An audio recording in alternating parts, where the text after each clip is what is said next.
جنگ شهروندی نمیشد تاجیکستان چگونه میشد؟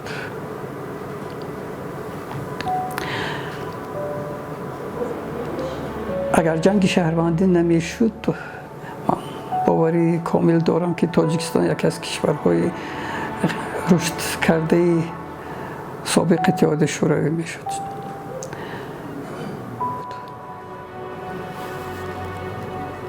یادم هست ما یک کارخانه خردی علمی ساخته بودیم که در ساحه فارماسیوتیک کار میکرد و اون ایده هایی که ما داشتیم، اون اختراعاتی که علمایی که همراه ما کار میکردن، اون اختراعاتی که اونا میکردن واقعا هم اختراعات سطح جهانی بود و مهمتر از همه دولت اون دستگیری میکرد. من یاد دارم وقتی صاحبکاران تاجیک به قزاقستان میرفتن، به ازبکستان میرفتن و با اونها چگونه در ساحه بیزنس کار کردن می آموزاندند.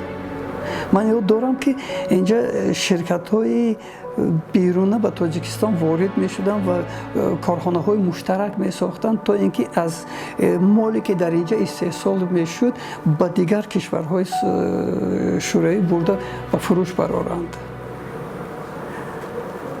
من یاد دارم حیات سیاسی که جوش میزد، آزادی بیانی که بود،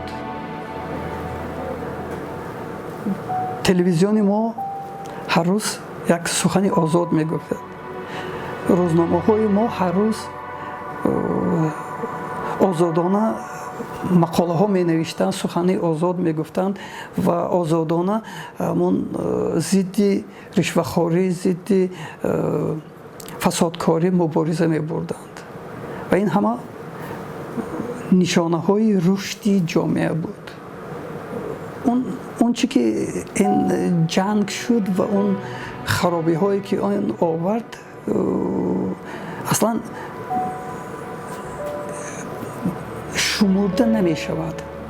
حتی امون اگر به استاتستیکی که امروز داده می شود که در نتیجه جنگ شهروندی تاجیکستان زیاده از 10 میلیارد دلار آمریکایی خسارت دید. تصور کنید 10 میلیاردی که با قرب سال 90 امروز اگر ما اون جنگ راه نمی دادیم، اون مبلغ هایی که ما صرفه می کردیم چندین راهون می ساختیم، چندین کارخانه های دیگری می ساختیم که با مردم تاجیک در اون کار میکردن و امروز در دیگر کشورها مهاجر مهنتی نمیشدند. بدترین نتیجه این جنگ برادرکش همون است که ملت تاجیک فرهنگ خودش را گم کرد. اگر جنگ نمیشد ما سطح دانش خودمان را گم نمی کردیم، ما فرهنگمان را گم نمی کردیم، ما غرورمان را گم نمی کردیم. من نمیگم که کی گناهکار است، ما گناهکاریم، ما مردم تاجیک گناهکاریم که